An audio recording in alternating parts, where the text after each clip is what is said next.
All right, I think we're live. Let me know if you guys can hear me. I kind of was messing with my mic trying to get it to work. Anyhow, how's everybody? Gonna do just a fun Q&A live stream. Kind of ask me anything. I might have a couple of topics to talk about until questions start coming in. But starting it off, hope everyone's Friday's doing good. But pick this up today, which I'm very excited about. And this is the Lagavulin, 11-year, aged in Guinness barrels or Guinness casks, and it's the Nick Offerman edition. So should be fun. First time trying it. So we'll pop that open, and then as an aside, I also have a beer I'll be sipping on, so I don't get completely smashed. Drinking just whiskey. Anyways, twice. Thanks for catching that. That should do it. I think we're good. Echo. Yeah, I think I had, for whatever reason, it's picking up my ATEM Mini, which isn't even plugged in. Weird. How about now? Better? Testing. We spiked the feed. Yeah, so let me know if it's better or not now. Hopefully it's kind of latency. Sorry, I haven't done one of these in a while. So my settings were all set up for having it be a guest stream, basically, where I use Zoom, so this doesn't factor. So anyhow, I'm gonna crack this bad boy. Ooh. Hey, what's going on, Logan? Rush, what's going on? Bill, Marcello. Ooh, that doesn't smell like manliness. I don't know what does.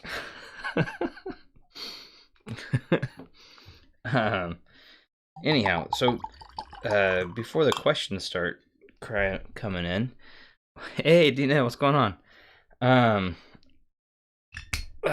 So, well, Nick Offerman, Lagavulin, 11-year.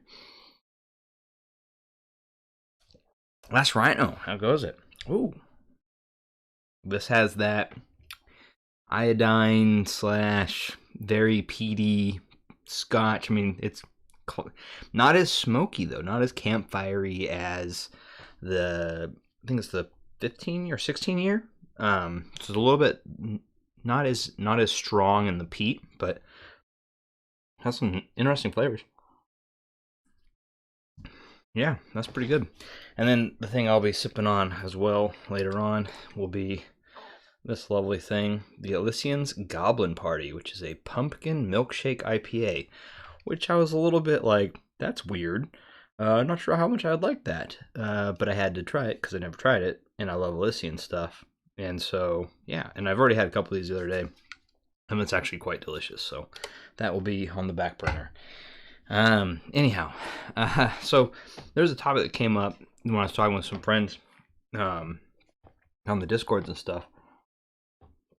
And it was getting fatigue in the hobby, right? So in the sense of listening for analytics too much, right? Like you're listening to the gear and not the music is how I perceived that discussion going, right?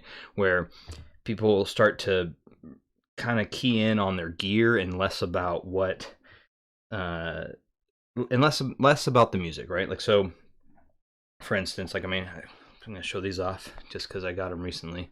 But so these ones are the Verite Opens, and I got these recently. It's my second pair, and really love these. But so with ZMS, I've always found that I can easily just listen to music. I don't listen to the headphones as much. It's not something that I go down. But when I'm when I'm doing my impressions, that kind of thing, it can become a task. And I mentioned it a little bit in the Amps and Sound video I did recently. And it's one of those things where it can become a task. Like, it becomes a work to some level, right? Just for some other way to put it, that's how I'm looking at it, right? It actually becomes a task. It becomes something that you're wanting to do less because it's enjoyable and more because you feel the need to. And that's when I think the enjoyment factors start to go down. And I think that's where we need to be careful about how this hobby is a little bit, right? Where personally, I'm in it for the music. At the end of the day, the gear just helps me get to that enjoyment level that I want to be at.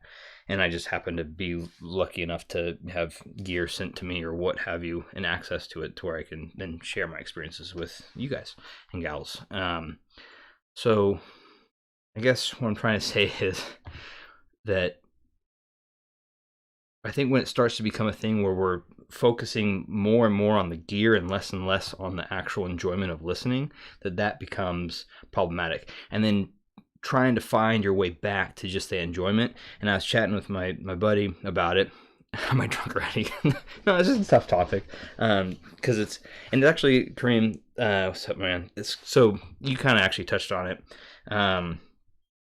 Let's see here. Like how do you get back to the enjoyment factor, right? What will be the thing that's that catalyst that brings you back to like, oh, I actually enjoy this. Like I want to keep listening.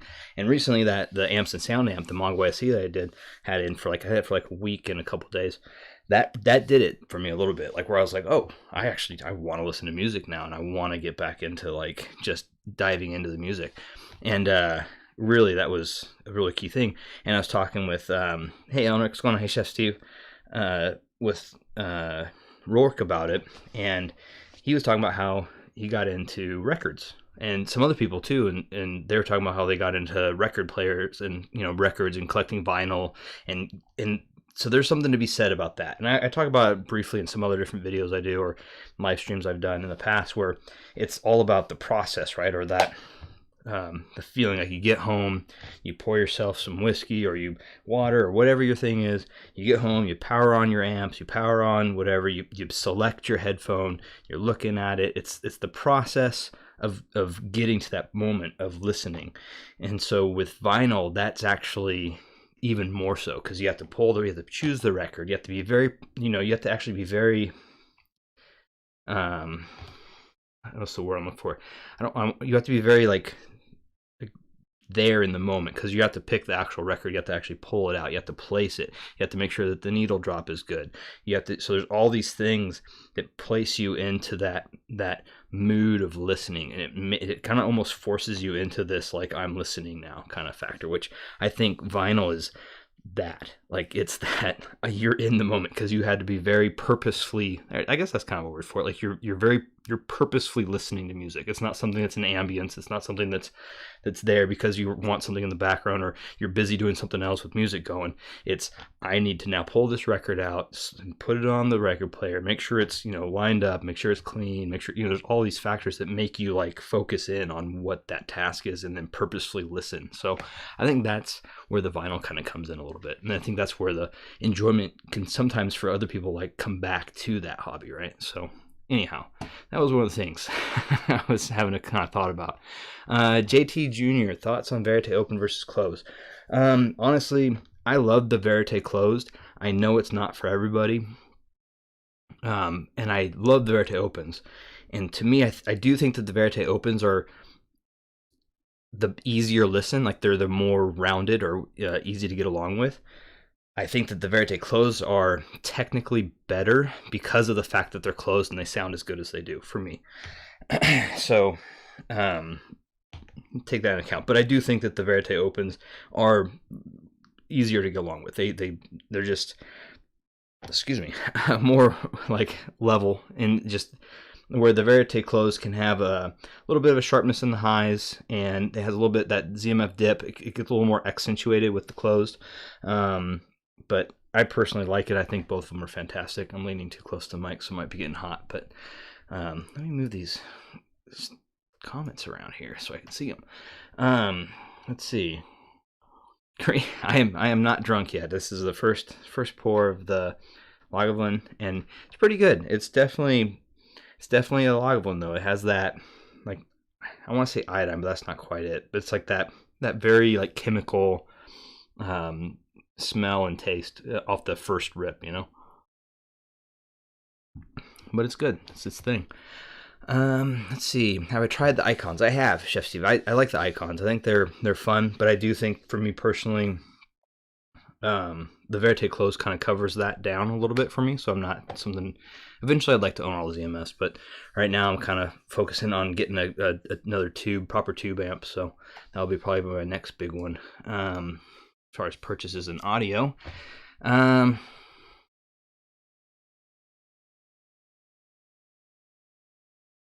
Sheldon, yeah, and I think that's the big problem, right? Like, when it comes to this hobby, like it's I mean, it's any hobby though, right? Like you always have that hobby, right? Where someone's like, "Oh, I have the thing that you don't have," and neener, right? Or "Oh, I'm better than you because this." Or anytime there's like a better than you thing, I think that's ridiculous. This is especially when it comes to this kind of thing, where we should be enjoying the discussion around in like discovery of new music, of the artists we like, of the gear we like, even for crying out loud, for saying like, "Oh, this has a good synergy to me. What do you think?" kind of thing. I don't. The weird thing that it kind of devolved into with the, I don't know, I mean, it's not so bad in certain areas you go to, obviously, and that's going to be that whole, what do you call it, when you have your little cliques and stuff like that, everyone's going to group to their definitives, right? And some people, that's just what they're in the hobby for, man. They just want to, they're there for the gear, not necessarily for listening to music, I guess. Maybe not, you know what I mean? Maybe not completely, because that's unfair statement, but there's maybe a skew more towards the gear side of things. Let's see. And Johnson, yeah, I'm also, man, I love, dude, I've always, like, headphones were always to me like a necessity for other things. And it wasn't until the last like 4 years that I really started diving in. 4 or 5 years that I started diving into headphones as like the main. And actually, it has been 5 because my daughter's 5, and that's when I really started diving into headphones. But yeah, but I was definitively going down the 2-channel route before that. And so now I'm trying to relearn and get back into that mode of 2-channel. And I mean, there's definitely a spot for each scenario, like headphones, IEMs to speakers, right? And they provide very good value in each of their realms. And there's a place in every home for all of them. You know, it's all about how you utilize them. But yeah, I'm also more into the 2-channel these days. I really like what they present, especially with, you know, Find the Synergy. It's just, God, that's another deep rabbit hole to go down, is stereo stuff. But it's fun. I think stereo is fun. I especially, like I said earlier, the Amps and Sound Mogwai SE with my Corn Scalas that I have, or that kind of opened my eyes even more, because it was such a crazy good synergy that just made me want to hear more of that. So, yeah, purposeful. Yeah, Chris, the vinyl is addictive, man. Like, vinyl is, and so I have a bit of a collector's, I wouldn't say I'm like a hoarder, but I do collect things. Like, I have action figures, I have Lego sets, I have, you know, and I do tend to skew towards like the unique things, just because it's unique and that's cool to me.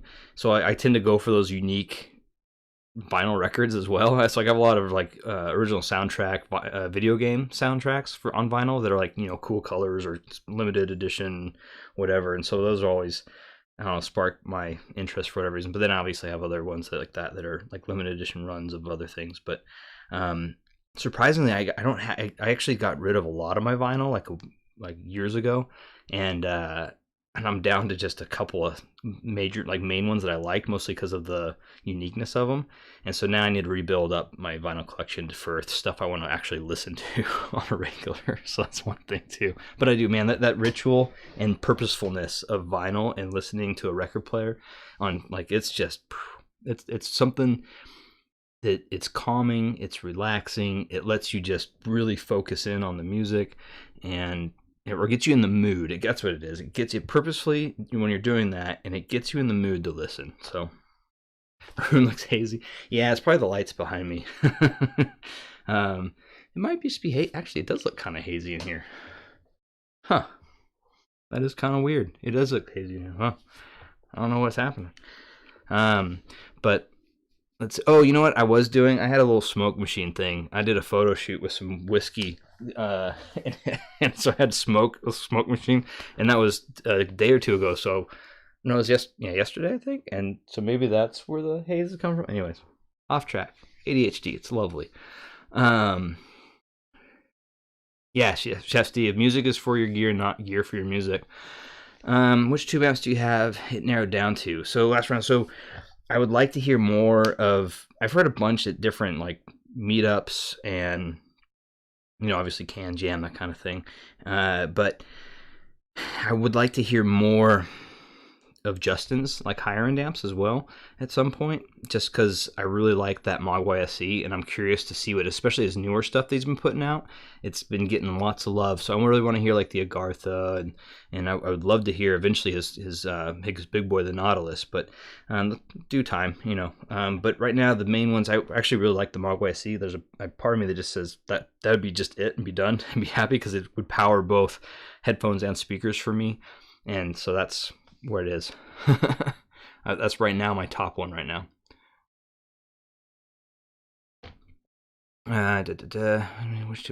Hey, no kidding. I'm assuming that's non-fat burrito. That's awesome, man. Dude, that thing it's lovely. I super jazzed that I got the opportunity to listen to it and do the review on it. That thing really was. It really did have me enamored, and I was trying to scale back my excitement for it in the video, because I didn't want to be like overly exuberant and overly excited for it. But it really did, man. That was one of those things where I was listening to it and it had that wow moment for me, especially on the speakers. And then with my ZMF collection, holy, like, it slaps, man. That thing just slams and just goes. It's fun. That's a fun amp for sure. Let's see here. Kareem, also we can disagree on gear. No one has experienced the same thing. Folks about it or something. Yeah, Kareem, that's the other thing too, man. That's the thing that always blows my mind. As much as this is a shared hobby, it's such an individual hobby as well. And then I think those lines get blurred sometimes, and people take it as attacks on themselves when you don't like their gear, or you maybe you have a negative comment about something. And some people, how to put this, like, there's times where, or just personalities, right? People have different personalities, and you know, sometimes you're also just not going to get along. So at the end of the day, where am I going with this? I'm trying to be like PC without being crazy, but like, yeah, like, everyone has opinions, and I think that's a factor, and it's good to respect those opinions, both negative and positive, and see where they're coming from, because everybody has their own unique experiences that lead up to what they like, that lead up to the music they like, that leads up to how they like the tones that they like. There's all sorts of factors that play into that, right? I mean, literally growing up, like how you interact with music growing up, how you did or did not do certain things, or maybe you had, you know, a physical ailment that hurt your ears for whatever reason. There's all sorts of things that could factor into people's opinions and experiences and how they view their gear or view others' opinions about gear, or all that stuff, right? So, and this is always like, oh, walk them out on their shoes kind of thing, but it's one of those things where it's tough to do, easy to say, tough to do, right? So one of the things I always tell people is, especially if it's on a forum or a communication thing, just stop. Like, if you're angry and you're typing away, you have all the time in the world, right? No one's waiting on a bated breath for you to respond. So it's not like, stop, reread it, walk away for a couple minutes, come back, look at it. Is it really what you want to put out there into the world, right? Is that a comment that you think is going to help?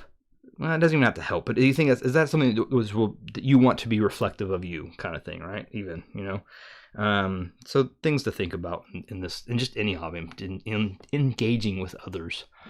Yeah, it's not on fire, Chef Steve. Let's see here.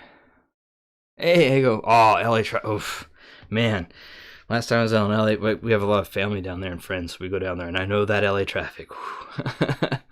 Yeah, it's not on fire, Chef Steve. Yeah, Marcello, Agartha, I'm looking forward to trying it. Let's see here.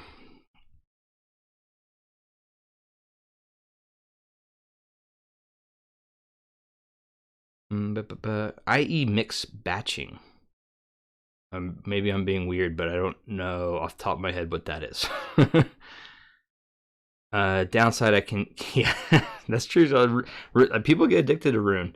Let's see here. Following the Chef Steve's question, knowing that you love the crack, have you thought of trying an upgraded Krakatoa? The upshot there is that you can refuse Reuse. Yeah, so that's right. So that's another thing, and they're right across the water from me. Like literally, like as far as like geography, like I think they're only like 40 miles away from me, 50. It's across a bay, but I like the Krakatoa, and I would like to maybe even try a mainline at some point, like building them, just because it's fun to build that stuff. The other one I really like the idea of is the SEX. And that one was probably the next one I was going to try to build, the experimental one. But I do like the Krakatoa. I think that'd be a fun build. But I've kind of, to be honest with you, like I feel like I'm skewing more towards some of the stuff like that Justin builds, or even like a Donald North eventually. But we'll see. Like I'm not. I'm open. I'm open to trying any of these things. You know.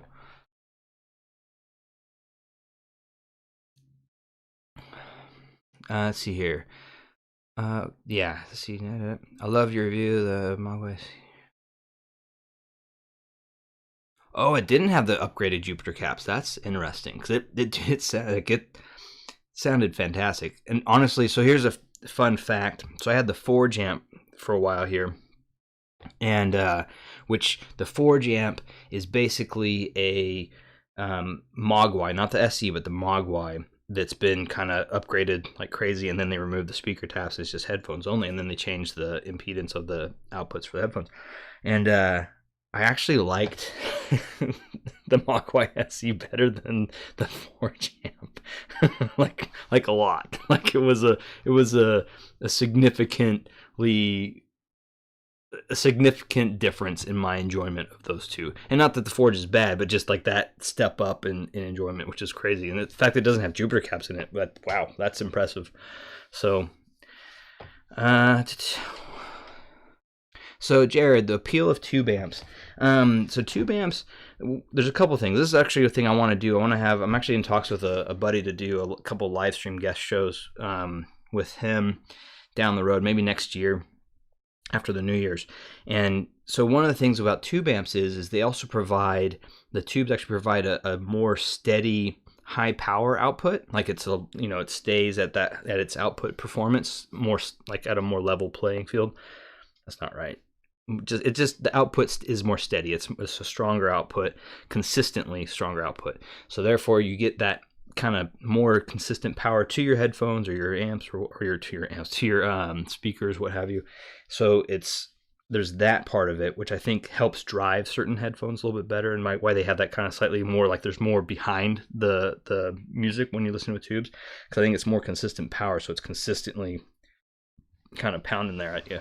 And the other thing is it adds distortion, which some people don't like, which is fine. That's if you don't like distortion or what have you. It adds different things, but to me, it's more. I kind of talked about the Mogwai C thing, but every time I listen to tubes, it feels like it's filling in the notes, right? Like it feels like anemic versus anemic's not the right word. It sounds more rich. It sounds more full. Like the notes have more behind them. There's no gaps. It's all filled in. It's like someone that. How do you describe this without being like overly romantic about it? It's just a richer, fuller sound. That's I think the best way to put it. To me, that's how I view tubes. Whereas solid states are very clean and precise. And tubes can be that way as well. And some solid states can also be slightly rich. It's not like a one or the other kind of thing. Just consistently, it's usually this way, where the tubes would be a little bit more rich and full. And there's a little bit more euphonic kind of nature to them. And whereas solid states tend to be a little bit more of that dry sound. Like it's a very neutral, dry-ish sound usually. So just something to think about.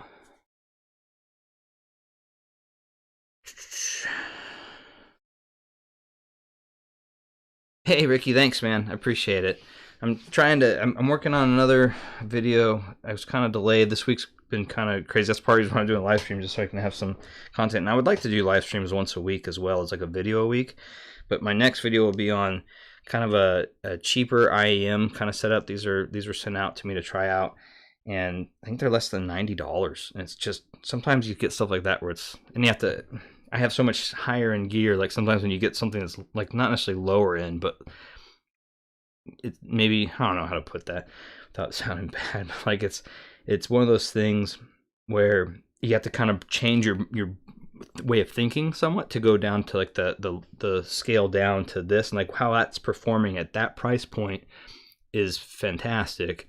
Is it beaten by headphones or IEMs even that are like 10 times its price? Of course. But I mean, at the same time, at the price point, it's like, wow, it's pretty impressive. So, anyhow.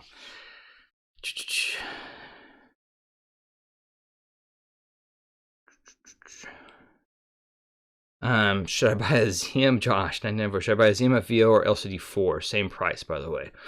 I mean, that's tough because those are kind of, to me, you're looking at a planar versus a dynamic driver headphone, right? And they do different things to some level. They perform slightly better in certain areas than the other. And some people like the planar sound. Some people like the dynamic sound more. I personally prefer dynamic sound over a planar, generally. But the LCD4, one of the strengths that the LCD4 has is it takes to EQ. So if you like to EQ your headphones or EQ in general, probably the LCD4 would be more to your liking just because you can play with it a little bit more. The Verite Open for me is maybe doesn't have as much slam per se, depending on what you're using with it. But to me, it has a little bit more richness to it too. Like, you know, actually, it's a good way to put it. Like, I look at planars as solid state, and I look at dynamics as tubes, which is funny because usually dynamics work better with tubes, and vice versa. And also, like, usually planars need a lot of power to get them to be performing at their optimal levels, whereas dynamics, you can be a little bit more easygoing in that realm. Not always. The ZMFs do need some power. They are 300 ohm, but usually you can get there pretty easily. So that's something to be taken into account. Personally, I would get the ZMF VOs personally, but that's my preference. I am not the biggest planar guy, and I'm not really into EQ.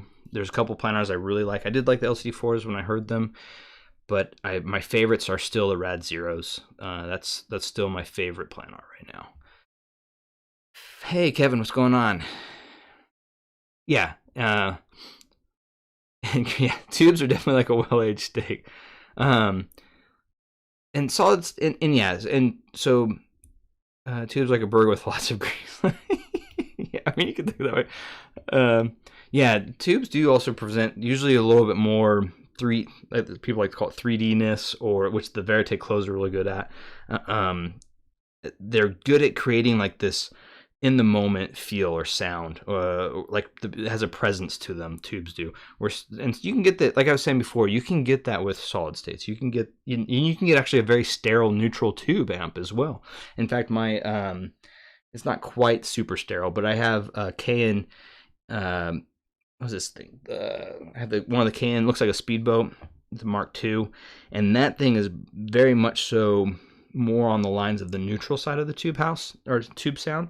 It still has that euphonicness and still has a nice little richness to it, but it's more skewed. Like, you can actually, there's a bunch of solid states that have a similar sound signature to that, if that makes sense. I'm trying to think. I really like the Bryston tube, or the Bryston solid state was a fun listen. That kind of was that nice, kind of had a little bit of flirtiness with the that tube sound a little bit, but not too much. I'm trying to think. There's been a couple other ones. I really like also the Chord amps. The Chord amps tend to be that has that nice sound signature that's not overly sterile. So let's see here. Last round, did you ever hear the? I actually owned the LCD GX last round, and so that was actually, honestly, that was my favorite planar until I heard the Rad Zeros. Was the LCD GX. The LCD GX is not good for gaming though, so it's such a disservice that they've shoehorned it into this gaming headphone when it's really a fantastic, especially for the price point, fantastic planar. And it actually I think it looks really nice too with the red accents. It's not overly gamerified, and it sounds really great, especially like right out of the box. I'm not an EQ guy, so right out of the box it sounds really good. But yeah.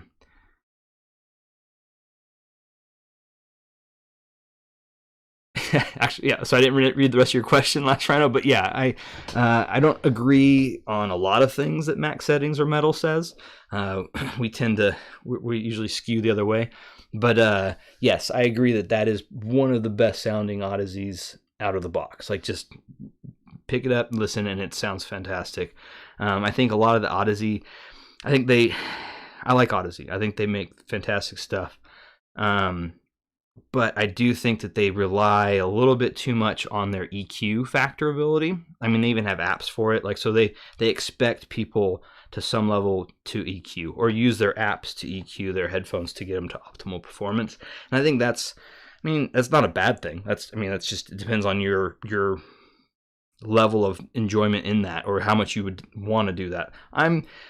Let's just call it what it is. I'm kind of lazy when it comes to headphones. Like, when I want to listen to music, I want to listen to music. I don't want to have to jump on a computer and mess with EQ or whatever. I want to just turn everything on, put them on, drink some whiskey, and listen to music. And so that's where my EQ factor comes in, where I'm not the biggest fan of EQ because of that. Because it's, to me, that barrier of entry to the music of my enjoyment, right, of getting there. But that's me. I think there's plenty of people that love to mess with the EQ, and that's fantastic, and keep doing that. That's what you enjoy. Then do that. So, that's my take on that. Let's see here. You can get bad cuts and great cuts. Tube amps have variety. Yeah, and that's everything. That's solid states, headphones, everything. Like, and that's the other thing too. Is like, the world of audio is unique. Like, it's actually kind of rare for something to be a proper crap. Like, it's like where it's just bad, like, most things have redeeming qualities to them. And that's something to think about as well. Like, nothing, and there's some, I'm sure, and there's some things where I'm like, yeah, it's not for me, but I mean, I can see where it's rare for something these days to be like utterly bad. So, something to think about as well. What's a good tube amp for Verite clothes that are on 2K besides the pendant? For 2K, oh man, there's a lot actually. You can get the Felix. Look up Felix Audio. They think the Euphoria or any of those. The Felix stuff. There's there's actually a lot. There's a lot of really good stuff out there. God, what am I thinking? I can't think of the other one. But there's, even below that, there's a bunch of stuff you can get that's pretty good. You can even build like a bottlehead crack for cheap, or even buy one on Etsy for like less than $1,000, pre-built, all fancy looking and stuff. Or like even the main lines that I think the last round I was mentioning, you can get stuff like that that's much cheaper. I'm trying to think.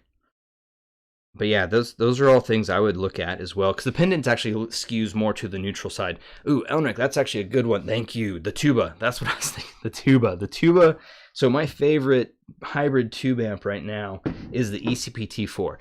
And right now they're having supply issues, so they can't build anymore right now, which sucks because they're fantastic. And that's about $2,000. But the tuba, the Hagerman tuba, is basically a baby version of this, like the sound wise. So and it's only like $600-700. I think $700 now. And it's not the prettiest amp, depending on your preferences. I think it looks okay. I think it looks cool. It has a really cool kind of engineered look to it.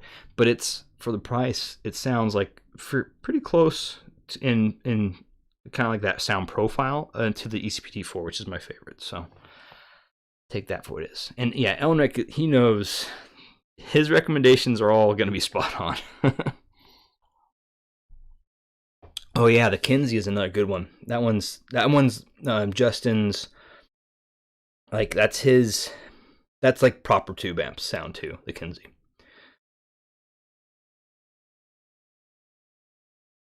Yeah, film camera. Yeah, that's true. Film.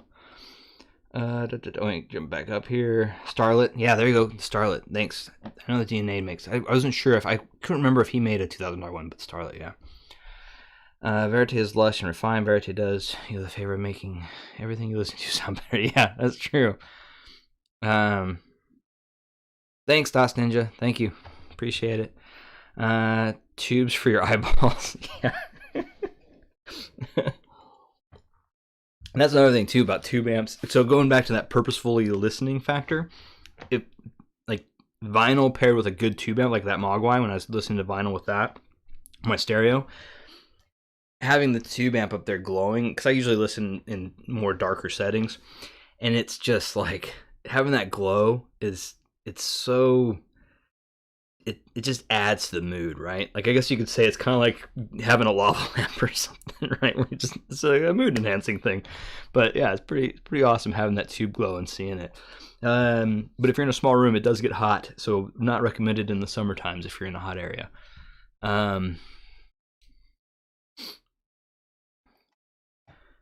Enjoy. Here's my tip: don't fall for the M scaler. Not worth it. Yeah, so that's another one too. Last round, the M scaler. I think it's something that I want to have, and I think that it's one of those things that it does enhance the setup of the TT2 and other things as well. And it's expensive for what it does, but it does enhance it, and it's definitely worth it in the sense that chord stuff. There's another factor too, is like chords. Certain things will always hold their value to some level, right? So chord is one of those things usually, to a degree. I know ZMFs are one of those things. Usually Justin's amps would be one of those things. I haven't seen those sell for much less than they go for. So, but yeah, I can see there is diminishing returns on almost everything at the end of the day, though.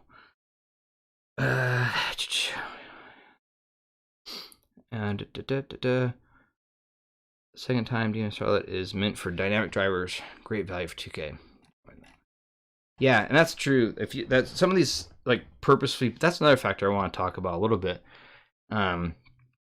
So something that I enjoy a lot in this hobby, and almost all my hobbies, is things that are purpose built as well, which kind of ties back to the purposefully listening, right? And things that are purpose built by smaller, not that big companies are bad or make bad products, but I just get slightly more enjoyment holding, listening, and looking at things like this comparatively to, and I do love this. This is something I really enjoy. And this is actually even, like something like this, which to me, I think these are beautiful. They look. I used to hate the look of these. I thought they were horrible looking, but they grew on me, and they have their own patina that is like unique to me. And I've really enjoyed these. I really became really enamored with them over time. But I will say, I still prefer, if I had the option of like, if I could only have one, I'd pick the Verite closed, right? For multiple reasons, and it's there's something to that, like even Justin's or Donald North's amps, that purpose built. That's, you could see the care that went into building those things, right? You can see the effort and the desire to make something great for somebody, right? So that I enjoy as well. Let's see here. Hey, Resolve, what's going on? New angle. I guess it is kind of off to the side a little bit. I think it's more because my room is a mess right now because I have cables and stuff everywhere. I was taking apart all my audio stuff, making room for that lovely Mogwai. Now I need to put it all back. In fact, I have a Vidar sitting on my desk powering my Kefs. So I have this giant hot thing here. Oh, deckware. Thank you, Sheldon. That's the one I was trying to remember, the deckware stuff. Those are awesome. Those I've heard those. I actually heard them at ZM Festivus too, and I really like those as well. Those were, I really enjoyed those. I thought those were, one, they look really cool, and they sounded really great. They're kind of a comparable sound to some level to like the Amps and Sound stuff. Slightly different sound signature though. That's another thing that's kind of fun about all these, is depending on who makes them, it's weird that they have somewhat of a unique signature depending on who built them, right? Like it's so funny, like not funny. It's a cool thing about some of this stuff, and it's because it's their heart and soul that they're putting into this, and it's what they like, right? So they're building these things based off what they like, which makes it not easier. It makes it more in line with what their preferences are. So if you have a preference, like I like ZMF house sound, right? So I know pretty much any of the ZMFs I'm going to probably like I just know it off the rip. I just know that that's going to be a thing. So in Justin's amps, like I instantly like them, right? Like I know that I'm going to generally like most of them. Same with, and I've heard the Donald North stuff at Museum Festivus at Can Jam. Not this last one, but the one before that. And I really like those too, but it was at show scenario, so it's hard for me to talk on them. So anyhow.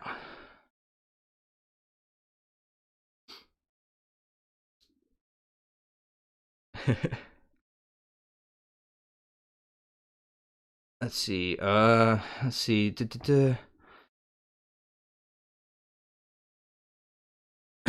Let's see. So back to a little bit. There's no more questions coming in, but one of the other fun things I wanted to discuss a little bit about was like how do. Well, actually, we could talk about that question a little bit. Like I don't want to dive too deep into it, but the difference between gear on certain levels, right? So I think like what Resolve was saying here, the difference between like off-the-shelf DAC chips, I think that they're like, it took me a minute to hear the differences between the off-the-shelf stuff, like the AKM versus an ESS versus a Burr Brown, and it is relatively minimal. It's there, but it's not like the huge thing. And even in like some of the higher end DACs, you're not making these huge swings and difference in audio.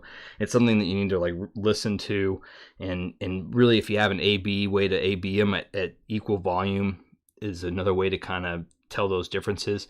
And I've only met a couple people that can like 90% of the time and hear those differences in a blind test, right? I mean, I'm not sure how scientific it was, but like there's where they would get it correct on the different DAC types. So you're talking the Burr Brown, ESS, AKM. There's a bunch of other ones like the Texas Instrument ones, and there's the what am I thinking? Then you can do R2R stuff and what have you. But so that's something to take into account as well. Most people have horrible audio memory, so it's one of those things. So unless it's like right there and you're listening back and forth, you can remember that there is a difference, but maybe you wouldn't be able to fully describe it, kind of deal. Well, I wanted to do about a 45-minute to an hour-long stream, so we're right about there. So any final questions for me, start throwing them at me, and I'll start answering them. But I kind of also want to go touch back on the vinyl topic and that purposefully listening thing we were talking about earlier.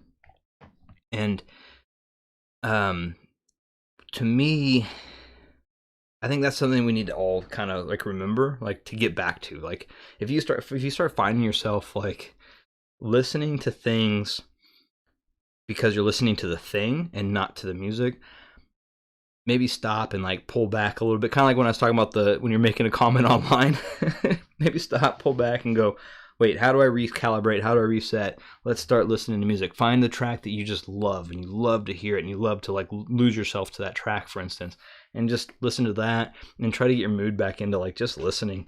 Because I think that's something that's kind of it can definitely factor into people's moods as well and how much they enjoy their things that they have, is if those things are providing them that enjoyment without taking away, because you're now focused on like, maybe if you read a comment about something where it's like, oh, it has this blah blah blah at wherever, or oh, these things have horrible this, and now you're trying to find that in your gear. That could be, to me, I think then you're chasing things, you're chasing ghosts, right? And so to some level, I mean, there are those factors there, but if you're enjoying it, then who cares at the end of the day? Enjoy your gear and music you listen to. And that was the other thing, the enjoyment that I think Marcello mentioned it, is that, maybe it was Kareem, one of the fun things with analog and record players and records, vinyl, is you can't really skip them. Like you hit that not play button, you drop that needle and it's go, and that's it. Like that's the way it goes, right? Like you're listening, you're in that mood, you're in that mode, you're listening to your vinyl and you're listening to your music, and you're kind of, it's that purposefulness that we were kind of mentioning. So I think that's really cool, and I think that if that's one of the joys of vinyl, and then the whole like process of getting to that listening, I think is such a fun thing too. Like cool, like choosing the record, pulling it out, doing the wipe down, making sure it's clean, putting it on there, dropping the needle, that kind of stuff. It's cool. Favorite whiskey skipped a couple. Wonder if the portable KNC9 would be a good match for the Verite. It might be. I actually, that would be a fun one. I was actually looking at that one a lot. I really think that would be really cool. Let's see. I know skip is just an experience, but yeah, and that's it. And so here's another fun fact: is a lot of the older music was actually meant to be played in line, right? Like think of the Who, think of a lot of those types of, like, they were actually telling a full story by listening to each track, in line in succession, and it tells a story fully, right? to some level. I think the last one that I heard like that actually kind of told a story like that, where it was meant to be listened in one, long succession, was I think it was like Madonna's, of all things. Her last album had that to it a little bit, where it had the storytelling, which is really cool. Let's see here. Why don't you think timbre isn't discussed more? Or are you saying timber, like timber? No, I'm joking. Timbre. I think because it's a confusing topic to some level for some people. Like, I think it's one of those things that people don't fully grasp what it actually, what it is, kind of deal.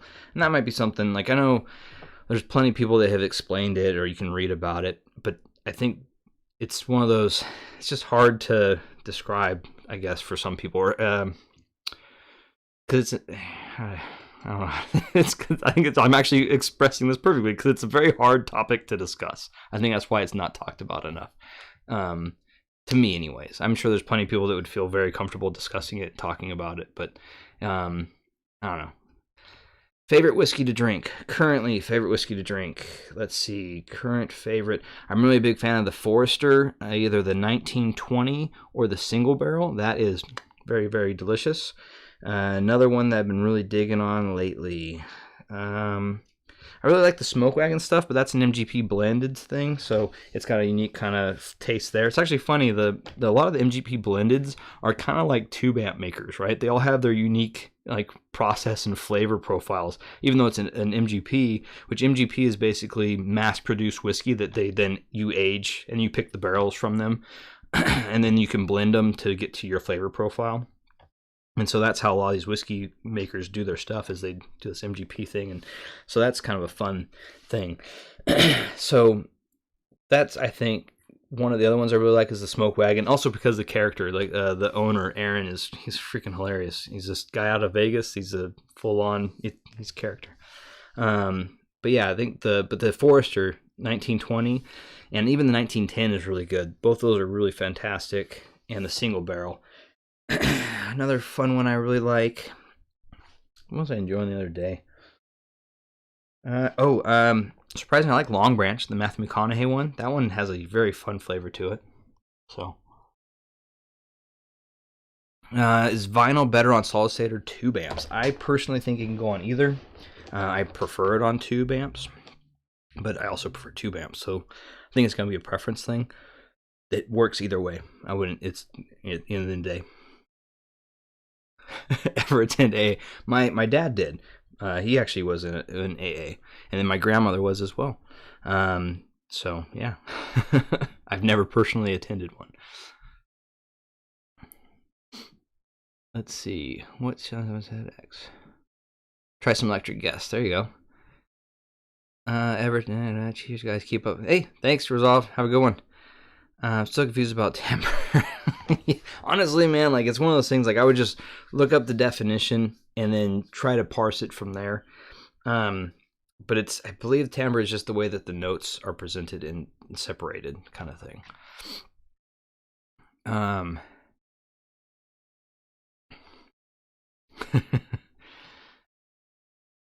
Have I seen Dune yet? Yeah, I watched it the very first night. I stayed up really late watching Dune, and it was fantastic. I'm a huge Dune fan. I read the book multiple times, and I loved the books. In fact, actually did it on Audible, though, this time. They have the Audible one. They has, they do all the ambient sounds and all of crazy stuff. So I'm re-listening to that right now, too, which Dune. Can't wait for part 2. I'm stoked that it got greenlighted because that needs to happen sooner than later.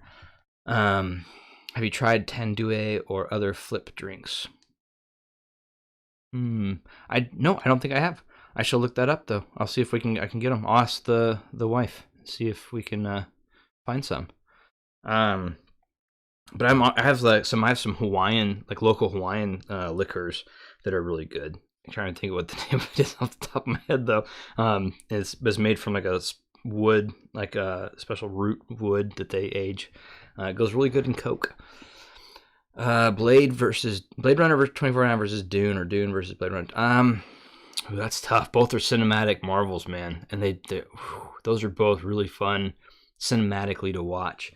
I would have to say I prefer Dune just because I like Dune so much, though. It's kind of like asking a Star Wars fan if they like Star Trek, and they can appreciate it, but they might be more inclined to Star Wars. The Dune soundtrack is fantastic. It's really, really good. Trying to think another. Yeah, the Dune soundtrack is really good. I'm trying to think of another really good soundtrack that came out recently that was like that. And I can't, off the top of my head, think of one that's been as good as the Dune one. Yeah. It's a true HD600 tells it. I really liked the HD600 when I had it in. I liked it better than the 6XX and 650s. But then I have the HD800s, and I think that the HD800s are... Personally, I like the HD800s more, but I also only listen to HD800s off of like my tube amp stuff, so that kind of curbs a lot of the HD800 issues. And mine are modded with some of the... I have the SDR mod in it. But yeah, fun times. I think that time is it 4:52. Yeah, I'm trying to think of anything else that'd be kind of fun to talk about.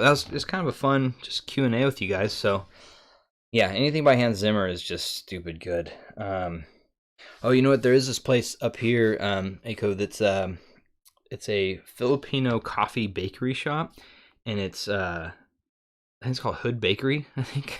And they make a what do they make? They make all their cookies and stuff. So they have the why am I blanking on the name? But it's the special kind of orange out of that they use, and it's so good. And then they have their ube. So they do an ube latte, and they put ube in everything too, like ube cookies, cakes. It's stupid good. But the ube latte is like so delicious. Ace of Spades, what's going on, man? Anyhow, yeah. So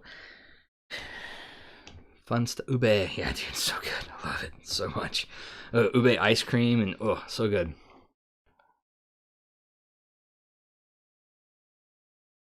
Yeah, Zach. Actually, that's actually key because timbre is really hard to like piece, and that's actually true. Trumpet players, you can if you listen to a lot of trumpet music, which I love trumpet music. I think trumpets need to be in more things, kind of like cowbell needs to be in everything. More cowbell. But trumpets are fantastic, and that does have that where you can start to hear that succinctness of I don't think succinctness is the correct word, but like that definition, or why am I saying this wrong? It's like the loudness to the quietness to loudness of the note, kind of in each one, and those trumpets are good at that because that's how they make their music more or less. So I think that's how I think I'm doing that right. I think I am describing that correctly. Words, they're easy. Do I have any audio-related tattoos? I do not have any audio-related tattoos. I have a bunch of video games, and then I have like a USB, and then a bunch of video games on this one. King of Hearts. They have like a dragon, Hawaiian stuff, old school Japanese style stuff. It's all here. And then, I would like to, though. I think it'd be really cool to do some of the stuff I really liked seeing was like the diagrams of like tube amps. Like you see the different those. I think those are like those symbols for the different voltage and that kind of stuff look really cool. It'd be cool to do like a cool, maybe not on my arms because my arms are full, but like a diagram of like a line to a tube kind of thing. I think that'd be cool.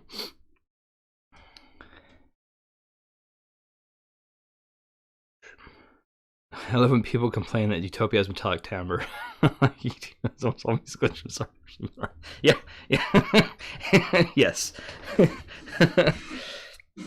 And there is that too. Like so, and so Utopia. See, the Utopia is unique because I think when people hear Utopia, there's one thing about the Utopia is it's so transparent with what you're playing it off of that it accentuates certain things, and I think that's where people get some problems with the Utopia.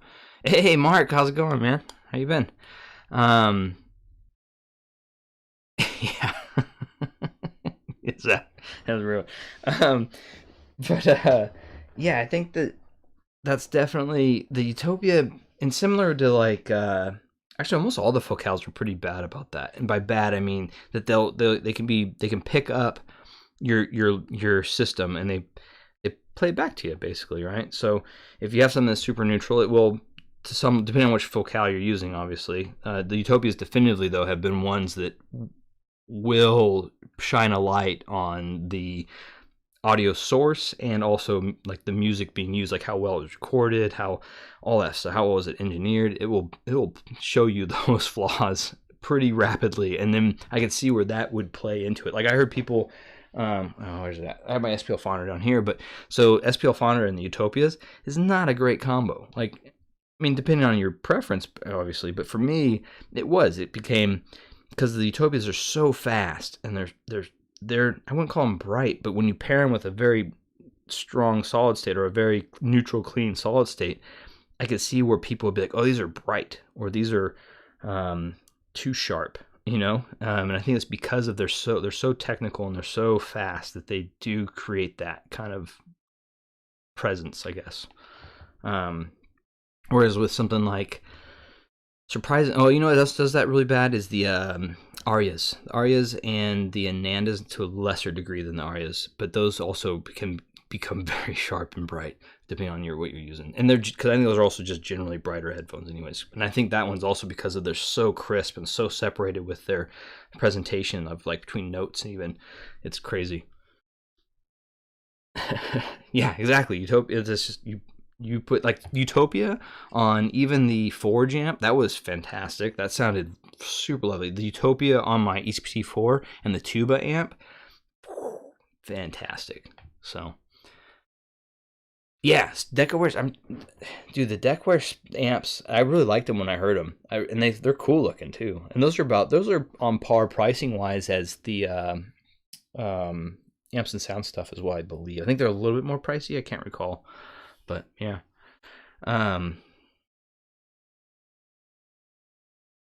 ETA. Hey, what's going on, Fiend? Let's see. I don't know what that is. ATA headphones. Well, popped up pretty quick. Oh yeah, I was actually chatting with yes. I was chatting with one of the co-owners, and they're trying to get, they wanted to send one out to me, but they're waiting on getting situated and settled. But yeah, I think that at some point I will get one of those in to listen to. So yeah, that'll be fun. I'm looking forward to that, actually. Those are really unique and kind of cool. So hopefully that comes about sooner or later. I should probably reach out to them, see where they're at, because that was a bit ago. But obviously, in these times, timelines are completely effed up. So, but yeah, I do plan on listening to those at some point. I think it'll be fun. Yeah, okay, there you go. Yeah. So the Deckware stuff it could be affordable, and it can be extremely not affordable depending on where you skew in that range. But yeah. So I think, unless you guys have any other questions, I'm gonna start to wrap it up, finish off this. I've been kind of nurturing this. You know, that's something to be said. Like this type of Scotch. So this is the Nick Offerman Lagavulin 11, aged in Guinness barrels or Guinness casks. I think, like with bourbons and rye and some other things, I can down some of that stuff. But with Scotch, I do tend to drink it slower for whatever reason. I think it's just the nature of it. Like it also has that kind of medicinal kind of flavor profile, so it makes you kind of slow down and just not overly do it.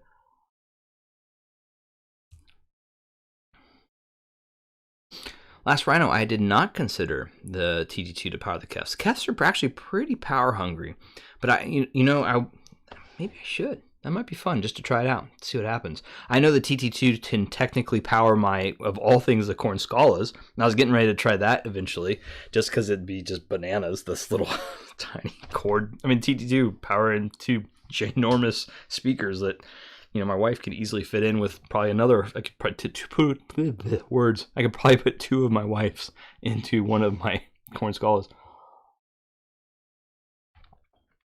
So, Chef Steve's, the ETAs, I believe, are kind of like a take on the HT 600 650s. And it's their tuning, and they put some stuff in it and I could be wrong, but that was just my brief talk, and this is coming from a talk like a long time ago when I was chatting with a gentleman. And but yeah, they're pretty interesting. I'm trying to recall that conversation, but yeah, I'm excited to see. I like stuff like that, innovation and kind of pushing forward. And the gentleman I chatted with, super nice guy. That always helps as well. Like when people are very like proper good people,